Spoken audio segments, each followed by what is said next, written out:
Ya, semangat perayaan Hari Kemerdekaan Republik Indonesia ke-81 kemarin tidak hanya dirasakan di pagi hari, tapi sepanjang hari sampai dengan malam begitu. Yang saya suka salah satunya adalah itu, di mana melibatkan ratusan UMKM, baik itu binaan dari Pemprov DKI maupun dari kementerian. Itu juga ada pekerja seni juga dilibatkan ya, Reza?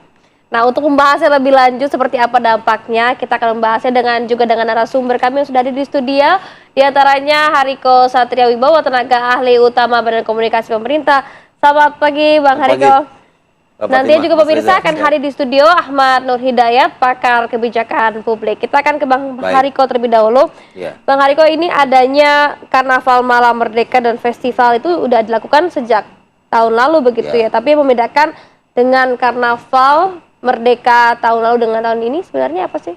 Ya, Karnaval ini menunjukkan kekompakan Kabinet Merah Putih untuk menyukseskan anak Indonesia. Jadi Mbak Fatimah, anak Indonesia itu ada 88 juta orang.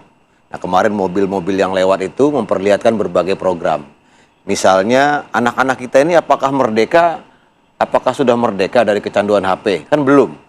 Makanya ada program pembatasan media sosial dari Komdiji untuk anak usia di bawah 16 tahun. Ada juga pembatasan HP dari Kemendikbudrismen. Kemudian lewat lagi tuh mobilnya Kemenkes. Nah, untuk 88 juta orang anak ini ada program cek kesehatan gratis. Semuanya CKG gratis ya.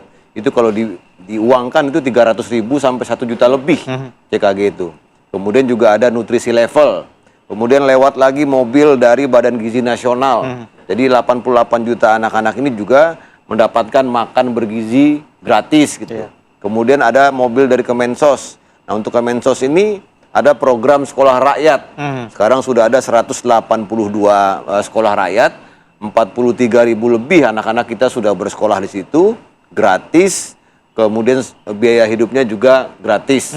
Kemudian program-program lain dari berbagai kementerian untuk menyukseskan anak-anak kita ini bersinergi, misalnya Kemendagri bersinergi dengan berbagai daerah, berkolaborasi, kemudian BPS menyediakan datanya.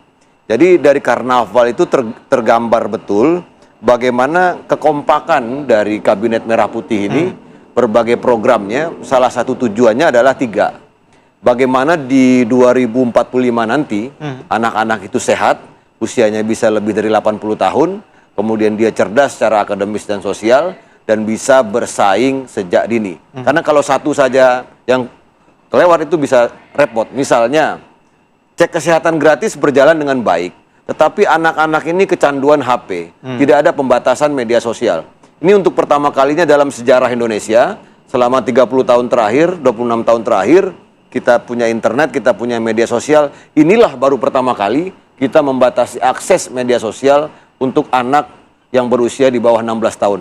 Dan sudah 5 juta akun anak ditutup sama Komdiji. Begitu. Oke, Bang Hariko, yang cukup menarik perhatian dan juga mendapatkan apresiasi adalah ini tidak hanya merayakan kemeriahan di sana, tapi membuka juga donasi untuk saudara kita di NTT yang merasakan musibah gempa. Begitu. Bagaimana tanggapan dari Bang? Jadi kita ini satu tubuh ya. Kita bangsa Indonesia ini satu tubuh. Kita 1.340 suku bangsa. Jadi kalau tangan kita sakit, itu mata kita kan sulit terpejam. Jadi apa yang dirasakan oleh saudara kita di NTT dan di Sumatera dan di wilayah yang terdampak lainnya, itu juga kita rasakan. Makanya ketika upacara kemarin, memang fisik kita upacara, tetapi hati kita sesungguhnya melihat saudara-saudara kita yang di NTT.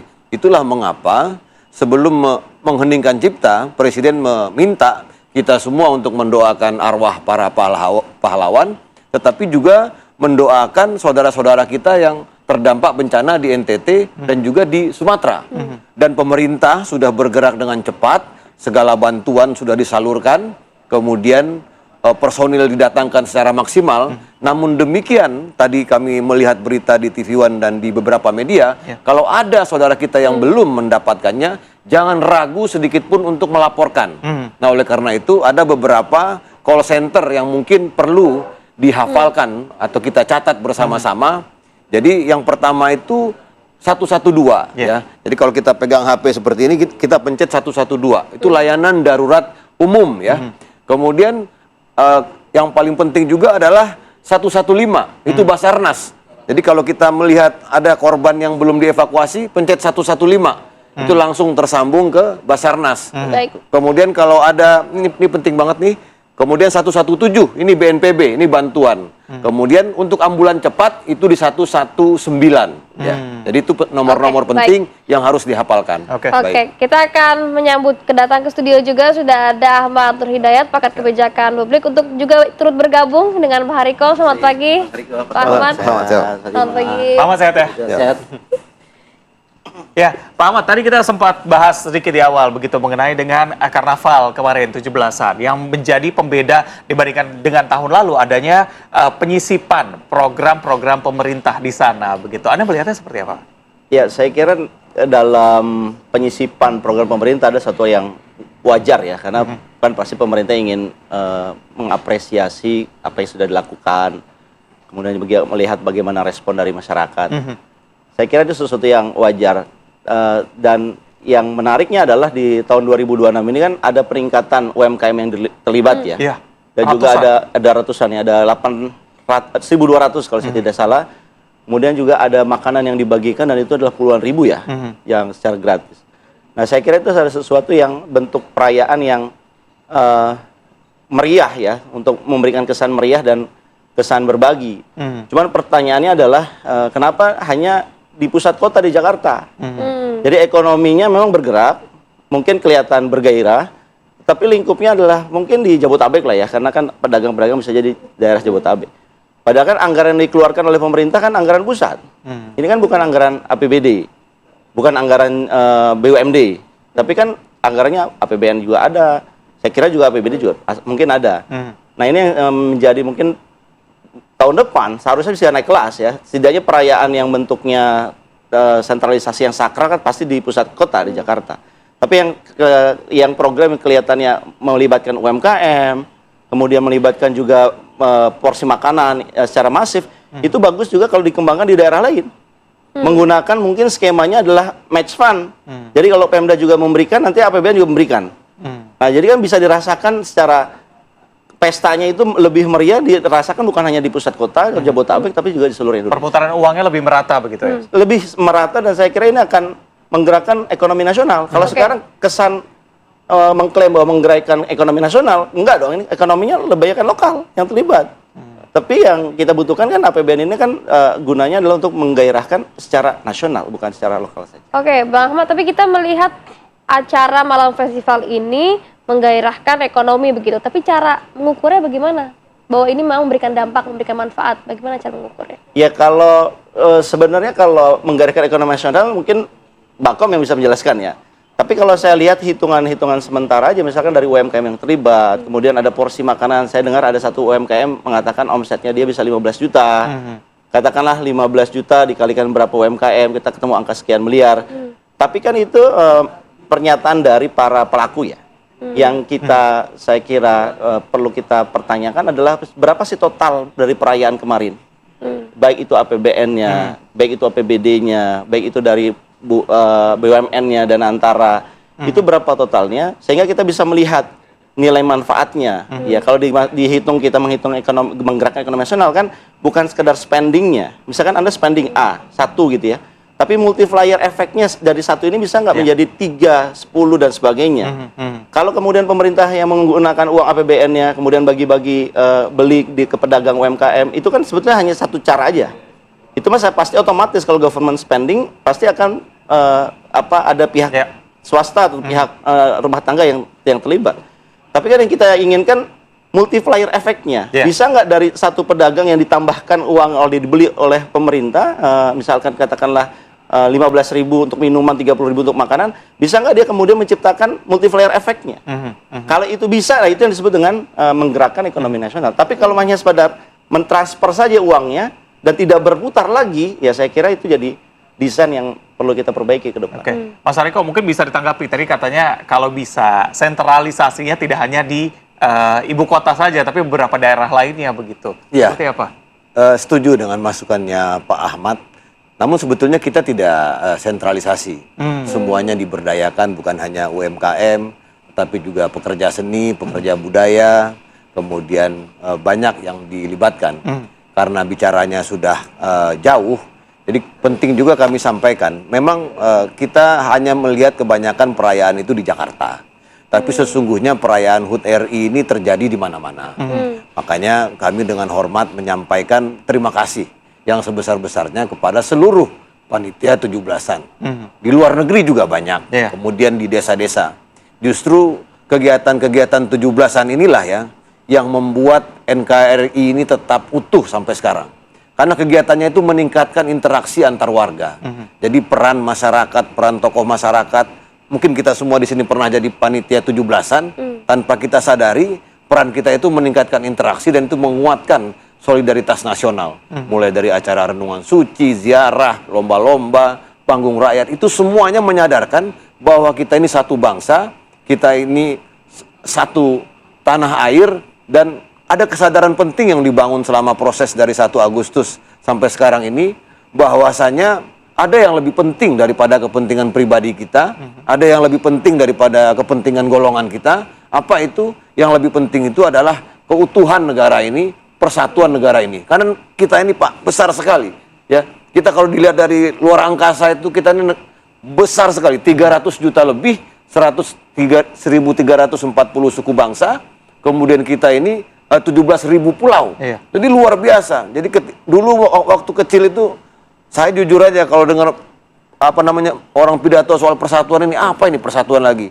Sekarang ini baru kita menyadari keberagaman kita ini sangat luar biasa, dan ini terbukti hari ini di momentum kemarin kita sampai hari ini terus menyalurkan energi kita, pikiran kita untuk membantu saudara-saudara kita yang terdampak bencana di Sumatera dan di NTT.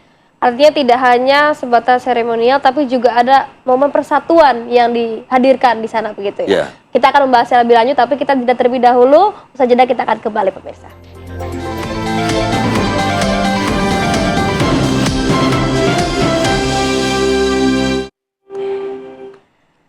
Terima kasih Anda masih bersama kami pemirsa. Kami kembali ajak Anda berdiskusi. Saya kembali mau menanyakan ke Bang Hariko. Bang Hariko, kemarin kita melihat Pak Presiden berdiri di podium, melihat satu persatu bus-bus tiap kementerian lembaga lewat nih seperti memantau begitu. Apa pesan yang ingin disampaikan sebetulnya? Ya, sebetulnya udah disampaikan waktu tanggal 14 Agustus. Bahwa Presiden sangat bersyukur, kita semua sangat bersyukur. Karena dulu itu ada prediksi dari JP Morgan namanya, dia bilang di tahun 2027 ada krisis pangan. Dan banyak pakar-pakar di dunia ini mengatakan akan ada krisis pangan. Sementara Indonesia justru ekspor pupuk sekarang ke beberapa negara. Kemudian kemarin Indonesia akan ekspor beras. Jadi kita sudah sangat siap dengan situasi yang akan terjadi di musim panas, kemudian di mana-mana terjadi krisis pangan. Kemudian di tengah turunnya produksi beras dunia, kita justru naik. Nah, ini yang sangat Presiden terlihat sangat bersyukur kemarin. Dan namun Presiden mengatakan jangan cepat berpuas diri dan kita sudah mencapai swasembada pangan. Kemudian Presiden juga ketika melihat karnaval kemarin, ada kebanggaan kita sebagai orang Indonesia, janji swasembada energi ini sudah diwujudkan. Kita sekarang sudah punya B50, kita tidak lagi mengimpor solar, dan kita sudah menghemat devisa 170 triliun. Kemudian tentu yang kita lihat kemarin dari karnaval-karnaval itu utamanya terkait dengan pembangunan sumber daya manusia. Ada adegan, saya juga nonton di TV One itu, ketika Pak Sudaryono turun dari mobil, kemudian menyerahkan ompreng itu kepada Presiden. Itu satu simbol bahwa kita ini sudah 81 tahun merdeka dan kita belum pernah melaksanakan program makan bergizi gratis. Di negara-negara maju, siapapun Perdana Menterinya, siapapun Presidennya, yang namanya program makan di sekolah itu tidak pernah dihentikan. Kenapa? Karena program makan di sekolah di negara-negara maju yang sudah berjalan 70 tahun itu sangat menentukan generasi mereka 20 tahun yang akan datang. Dan kita sudah memulai program ini, dan kami sangat menyadari banyak kelemahan, kemudian perbaikan juga terus dilakukan. Oleh karena itu siapapun pengamat yang diundang ke TV One ini mengkritisi program MBG, kami sangat berterima kasih karena itu masukan untuk program MBG. Dan memang program MBG ini sangat butuh masukan, butuh perbaikan, Ya. dan ini program kita semua.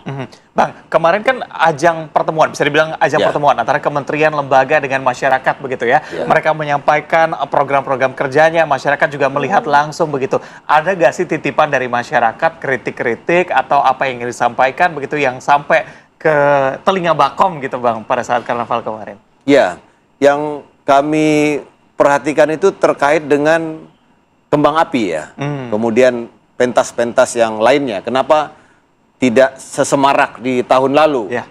Ini memang menyesuaikan dengan situasi, karena kita sekali lagi kami sampaikan, memang hati kita merayakan kemerdekaan, fisik kita, namun di satu sisi ada pemberitaan, kita juga berduka cita dengan teman-teman yang ada di NTT, makanya banyak sekali yang di-cancel oleh Menteri Ekraf terkait dengan kembang api, kemudian pesta dan lain sebagainya. Itu sekali lagi kami mohon maaf kepada masyarakat, tidak ada keinginan untuk mengurangi hiburannya.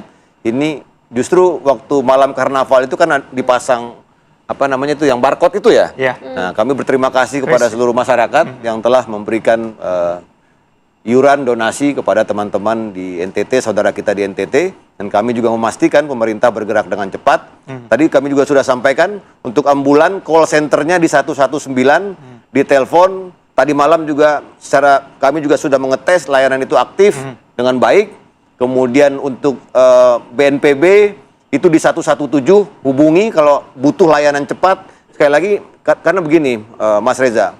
Kami ini kalau dengar berita di TV One, tiba-tiba ada seperti tadi itu ya, ada warga yang belum terdampak, kemudian ada yang tidur, masak-masak di depan kantor Bupati Sika, pasti kita langsung, loh, ini kenapa ini? Jadi yang seperti itu jangan kita diamkan, kita harus bergerak cepat, langsung dihubungi, dan itu nomor itu sangat proaktif. Ya. Tadi kita juga ada pemberitaan mengenai pasien-pasien yang dievakuasi menggunakan helikopter, begitu, karena memang lokasinya cukup jauh. Oh, tadi sudah ada yang dievakuasi pakai helikopter ya? Helikopter Basarnas. Basarnas ya. Basarnas itu di 115 ya.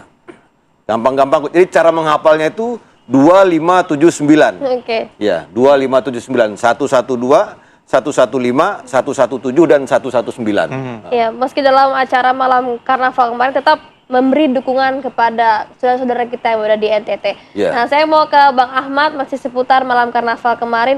Ini kan ada pelaku UMKM yang dilibatkan. Bagaimana agar pelaku UMKM ini bisa terus terlibat tidak hanya pada prosesi acara-acara pemerintah saja, seperti apa Bang Ahmad melihatnya? Iya, sebenarnya kita punya persoalan besar ya terkait UMKM, karena UMKM kita itu kan sebetulnya kalau dari sisi jumlah, ya itu kan lebih besar jumlahnya dibandingkan yang punya perusahaan bisnis kecil ataupun bisnis menengah lah begitu. Secara size kita besar sekali. Dan pelibatan UMKM dalam setiap kegiatan pemerintah, baik itu pemerintah pusat ataupun daerah, itu sebetulnya ingin memberikan local champions, menginspirasi orang pengunjung supaya lihat ini loh, mereka UMKM-nya, mereka punya tempat, punya booth, ya kan, mereka kreatif, mereka tidak menyerah dengan kondisi. Sebagian mereka kalau kita tanya adalah mantan pekerja formal, memilih menjadi UMKM supaya mereka tetap survive. Ya, saya kira ini adalah inspirasi yang ingin disampaikan oleh masyarakat kita sendiri untuk memotivasi diri kita sendiri gitu. Saya kira ini sesuatu yang bagus. Cuman persoalannya UMKM kita ini kalau nggak ada acara perayaan atau acara pemerintah ya kembali back to business. Belum bisa mengangkat secara masif ya. Setidaknya bagaimana UMKM itu berkembang jadi dia kelasnya katakanlah mikro, dia menjadi kelas kecil dan kelas menengah dan kelas atas. Kita memang membutuhkan ya. Saya kira jalan menuju ke situ masih panjang gitu. Dan kalau dilihat kan yang terlibat itu banyak sekali UMKM-nya. Dan untuk perayaan kemarin, pemerintah kan memberikan gratis. Jadi UMKM yang mau menyiapkan, masyarakat memberikan makanan gitu kan, dalam bentuk box-box kalau kita lihat. Emang ada beberapa catatan kalau saya lihat ya. Pertama, UMKM kita belum kita didik nih untuk memberikan satu bentuk box yang katakanlah lebih hijau. Lebih ramah lingkungan, lebih dredable, lebih terurai di lingkungan secara cepat. Makanya persoalan kemarin kalau kita bandingkan dengan persoalan 2025, sampah yaitu menjadi problem lagi. Tercatat dari DLH DKI saya dapat informasi ada 80 ton, 80,4 ton yang muncul dari perayaan kemarin. Tahun 2025 tahun lalu 74,9 ton. Artinya ada peningkatan size secara sampah. Ya wajar. Karena yang tahun ini katakanlah dibandingkan tahun 2025 lebih meriah, lebih banyak melibatkan UMKM dan pedagang begitu. Tapi kan persoalannya ini kan uang pemerintah yang kita bisa desain. Ya, makanya saya usulkan bagaimana tahun depan ini perayaan kita bisa naik kelas. Lebih ramah lingkungan. Lebih ramah lingkungan. Jadi sampahnya itu harus kita pastikan turun dari 80 ton dari perayaan tahun 2025 ini. Artinya kan pemerintah punya dana, pemerintah juga punya. Jangan salahkan masyarakat yang buang sampah sembarangan, Pak. Masyarakat yang jangan. Yang kita yang mendesain selebrisinya, eventnya itu supaya katakanlah Anda kalau misalkan menjual, ya menjualnya yang lebih ramah lingkungan dan sebagainya. Saya kira itu yang masukan kita. Nah, Mas Hariko gimana? Mungkin kalau pelaku UMKM sendiri memilih alat-alat atau barang yang menggunakan ramah lingkungan, cost-nya lebih tinggi. Tapi tadi disampaikan juga, kalau pemerintah yang spending money, keluar uang di sana, mungkin bisa ada alternatif lain begitu yang lebih ramah lingkungan. Gimana, Mas Hariko? Kami setuju dari Mas Ahmad, kita tidak boleh menyalahkan masyarakat yang buang sampah sembarangan. Karena sebetulnya pemerintah lah yang harus mendesain bagaimana ini lebih ramah lingkungan begitu ya. Saya pikir ini masukan yang sangat bagus, bukan hanya di pusat tetapi juga di daerah, di semuanya. Jadi kita tidak bisa serta-merta menyalahkan masyarakat yang buang sampah sembarangan. Siapa tahu desain kebijakannya yang belum membuat masyarakat sadar lingkungan begitu. Terima kasih. Kemudian di momentum Merdeka ini juga kan banyak tuh kita melihat pernyataan-pernyataan masyarakat di media sosial. Ada yang mengatakan kita belum merdeka, kita belum merdeka. Itu memang sebagian besar itu ada yang benar. Ya. Misalnya terkait dengan fasilitas kesehatan atau dengan fasilitas pendidikan. Kita memang harus mengakui banyak sekali sekolah kita yang rusak, banyak sekali puskesmas yang rusak, dan rusaknya sudah 30 tahun, bahkan lebih dari 50 tahun. Dan Presiden juga mengatakan dengan tegas, kemerdekaan itu harus dirasakan di meja makan, harus dirasakan di puskesmas, dan harus dirasakan di bangku sekolah. Oleh karena itu di 2025 pemerintah sudah memperbaiki 16.000 lebih sekolah. Tahun ini 90.000 sekolah, 70.000 sampai 90.000 sekolah. Kemudian tahun depan 100.000 sekolah. Terus begitu, ratusan ribu sekolah akan diperbaiki. Ini bukan janji, ini sedang berjalan. Dan inilah perbaikan sekolah yang terbesar dalam sejarah kita. Puskesmas juga 10.000 puskesmas akan diperbaiki di tahun depan. Dan sekali lagi kami berterima kasih kepada seluruh aparat penegak hukum, KPK, jaksa, polisi yang terus bekerja keras menyelamatkan uang negara. Dan uang negara itulah salah satunya yang akan digunakan untuk memperbaiki fasilitas publik. Begitu.